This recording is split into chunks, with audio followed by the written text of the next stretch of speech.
আসসালামু আলাইকুম রহমতুল্লাহ। সুপ্রিয় দর্শক, আরাফার দিনের গুরুত্ব এবং ফজিলত নিয়ে আলোচনা করব। তাই ভিডিওটা অত্যন্ত গুরুত্বপূর্ণ হতে যাচ্ছে। সবাইকে ভিডিওটা দেখার জন্য অনুরোধ করা হলো। আর এরকম ইসলামিক ভিডিও পেতে অবশ্যই চ্যানেলটি সাবস্ক্রাইব করে রাখুন। সুপ্রিয় দর্শক, পৃথিবীর সবচেয়ে মূল্যবান দিনগুলোর একটি দিন, যেদিন আল্লাহ অসংখ্য বান্দাকে জাহান্নাম থেকে মুক্তি দেন। একটি দিন যেদিন আকাশের দরজা খুলে যায়। একটি দিন যেদিন চোখের পানি ফেলা মানুষ কখনো খালি হাতে ফিরে না। সেই মহামূল্যবান দিনটির নাম আরাফার দিন। অনেক মানুষ এই দিনটিকে সাধারণ একটি দিন মনে করে পার করে দেয়, কিন্তু যারা বুঝে তারা জানে এই একটি দিন হয়তো বদলে দিতে পারে পুরো জীবন। হয়তো এই দিনেই আল্লাহ তোমার গুনাহ মাফ করে দেবেন। হয়তো এই দিনেই কবুল হবে তোমার বহু দিনের কান্না। হয়তো এই দিনেই লেখা হবে তোমার জান্নাতের ফয়সালা। আজকের এই ভিডিওতে আমরা জানব আরাফার দিনের শ্রেষ্ঠ আমল, দোয়া, ফজিলত এবং এমন কিছু আমল যেগুলো করলে আল্লাহর রহমত নেমে আসে বান্দার জীবনে। সুপ্রিয় দর্শক, ভিডিওটি শেষ পর্যন্ত দেখুন, কারণ শেষের দিকে থাকবে এমন কিছু দোয়া যা আপনার হৃদয়কে কাঁপিয়ে দিবে ইনশাআল্লাহ।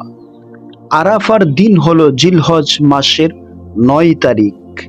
এই দিনটি এতটাই মর্যাদাপূর্ণ যে রাসূল সাল্লাল্লাহু আলাইহি ওয়াসাল্লাম বলেছেন, আরাফার দিনের চেয়ে বেশি এমন কোনো দিন নেই যেদিন আল্লাহ বান্দাদের জাহান্নাম থেকে মুক্তি দেন। ভাবুন, আমরা কত গুনাহ করেছি, কত ভুল করেছি, কত নামাজ ছুটে গেছে, কত রাত কেটে গেছে আল্লাহকে ভুলে। তবুও আল্লাহ আমাদের জন্য রেখেছেন ক্ষমার দরওয়াজা। মানুষ যখন আরাফার ময়দানে দাঁড়িয়ে কান্না করে, আল্লাহ ফেরেশতাদের সামনে গর্ব করে বলেন, দেখো আমার বান্দাদের, তারা এলোমেলো চুলে, ধুলো মাখা শরীরে আমার কাছে এসেছে। এই দিন শুধু হাজিদের জন্য নয়, সারা পৃথিবীর মুসলমানদের রহমতের জন্য। সুবহানাল্লাহ। সুপ্রিয় দর্শক, এই দিনের সবচেয়ে বড় আমল হলো দোয়া। রাসূল সাল্লাল্লাহু আলাইহি ওয়াসাল্লাম বলেছেন, সবচেয়ে উত্তম দোয়া হলো আরাফার দিনের দোয়া। কেন জানেন? কারণ এই দিনে আল্লাহ বান্দার খুব কাছে থাকেন। বান্দার কান্না, দীর্ঘশ্বাস, কষ্ট সব শুনেন। আজ যদি আমরা আল্লাহর কাছে ফিরে আসো, আজ যদি তুমি আল্লাহর কাছে ফিরে আসো, তাহলে হয়তো তোমার জীবন বদলে যাবে। কত মানুষ আছে রাতে হাসে কিন্তু বালিশ ভিজিয়ে কাঁদে। কত মানুষ আছে মানুষের সামনে শক্ত কিন্তু ভেতরে ভেঙ্গে পড়েছে। আরাফার দিন সেই মানুষদের জন্য আশার আলো।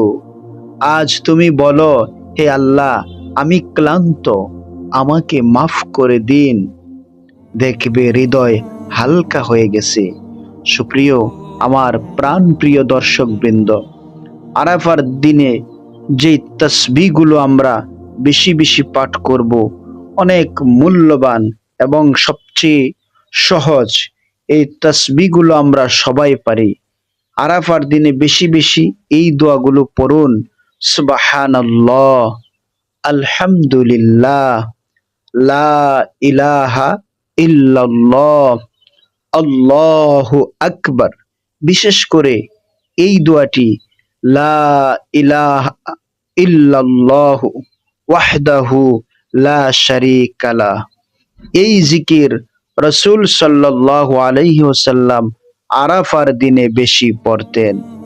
সুপ্রিয় দর্শক বৃন্দ, দুনিয়ার সব কিছু একদিন শেষ হয়ে যাবে।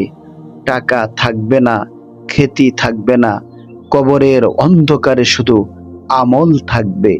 তাই আজ থেকে আল্লাহর দিকে ফিরে আসুন। সুপ্রিয় দর্শক, আরাফার দিনের রোজা যারা হজে নেই তাদের জন্য আরাফার দিনের রোজা অত্যন্ত গুরুত্বপূর্ণ। রাসূল সাল্লাল্লাহু আলাইহি ওয়াসাল্লাম বলেছেন, আমি আল্লাহর কাছে আশা করি আরাফার দিনের রোজা আগের 1 বছর ও পরের 1 বছরের গুনাহ মাফ করিয়ে দেয়। সুবহানাল্লাহ! একটি রোজা আর 2 বছরের গুনাহ মাফ, এটা আল্লাহর কত বড় দয়া। সুপ্রিয় দর্শক, তওবা ও কান্না, আমরা অবশ্যই এই দিনটিতে তওবা বেশি বেশি করার চেষ্টা করব। যদি আজ মৃত্যুর সংবাদ চলে আসে, আমরা কি প্রস্তুত? কবর কি প্রস্তুত? আমাদের আমল কি প্রস্তুত? মানুষ আমাদের ভুলে যাবে, কিন্তু আল্লাহ কখনো বান্দাকে ভুলে যান না। আজ যদি তুমি সত্যি সত্যি তওবা করো, আল্লাহ তোমাকে ফিরিয়ে দেবেন না। কাঁদতে কাঁদতে বলুন, হে আল্লাহ, আমি পাপী, কিন্তু আপনার রহমত তো অনেক বড়। সুপ্রিয় দর্শক, আরাফার দিনে আরো কিছু বিশেষ দোয়া রয়েছে যেগুলো অত্যন্ত ফজিলতপূর্ণ এবং এই দোয়াগুলো পড়া উচিত। দোয়াটি হলো, আল্লাহুম্মা ইন্নাকা আফুউন তুহিব্বুল আফওয়া ফাআফু আন্নি। সুপ্রিয় দর্শক, এই দোয়াটি তো আমরা অনেকেই পারি। সবে কদরে রাতে আমরা অনেকেই এই দোয়াটি পড়ি। দোয়াটি আমি আরেকবার পড়তেছি, আল্লাহুম্মা ইন্নাকা আফুউন তুহিব্বুল আফওয়া ফাআফু আন্নি। তারপর আমরা এই দোয়াটি পড়বো, রব্বি গফিরলি ওয়া তুব আলাইয়া ইন্নাকা আনতাত তাওয়াবুর রহিম। এই দোয়াটি হলো সাধারণত মুনাজাত, আমরা মুনাজাতে যদি করি, রব্বি গফিরলি ওয়া তুব আলাইয়া ইন্নাকা আনতাত তাওয়াবুর রহিম। তারপরে আমরা এই দোয়াটি পড়বো, হাসবি আল্লাহু লা ইলাহা ইল্লাহু আলাইহি তাওয়াক্কালতু।